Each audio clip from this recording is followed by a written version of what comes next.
Ils sont là pour faire une auto-évaluation de l'exécution du programme d'action du gouvernement. Ils vont évaluer par eux-mêmes les points forts, mais surtout les points faibles de leur action, à l'effet d'envisager des éventuels ajustements, de corriger ce qu'il y a lieu de l'être. Individuellement et collectivement, le gouvernement est comptable devant le président de la République et devant le peuple tout entier. Avons-nous satisfait les attentes de nos compatriotes? Si oui, les résultats enregistrés sont-ils durables? Sinon, quels ont été les obstacles à la réalisation des engagements que nous avons nous-mêmes inscrits dans notre programme d'action? Comment avons-nous géré les fonds Covid? L'État étant une continuité, il nous revient de rendre compte au peuple des résultats et des efforts qu'il a consentis avec l'aide des différents partenaires. Rétablissement des relations économiques avec le Fonds monétaire international et la Banque mondiale.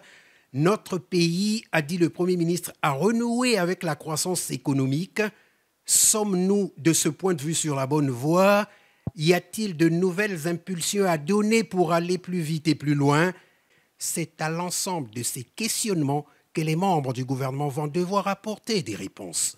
Nous veillerons à faire le point de la situation économique et financière du pays au premier trimestre de cette année, ainsi que celui de l'exécution du budget, afin de prendre la mesure de nos capacités réelles de financement. À convenir des mesures à prendre en vue de garantir la conclusion de la 3e revue du programme économique et financier avec le Fonds monétaire international. À évaluer le niveau d'exécution du plan national de développement 2022-2026.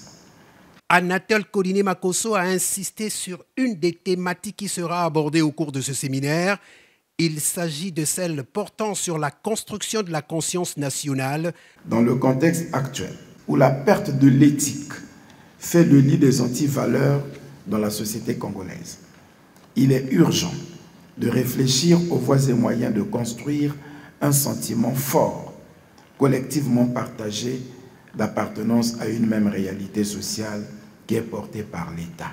Ce faisant, de la réforme de l'État sortira une administration publique réellement nationale par ses modes de fonctionnement et par la conscience des agents de l'État des notions de service public et de bonne gouvernance. Les travaux de ce 6e séminaire gouvernemental ouvert ce lundi matin prendront fin ce mercredi 17 mai 2023.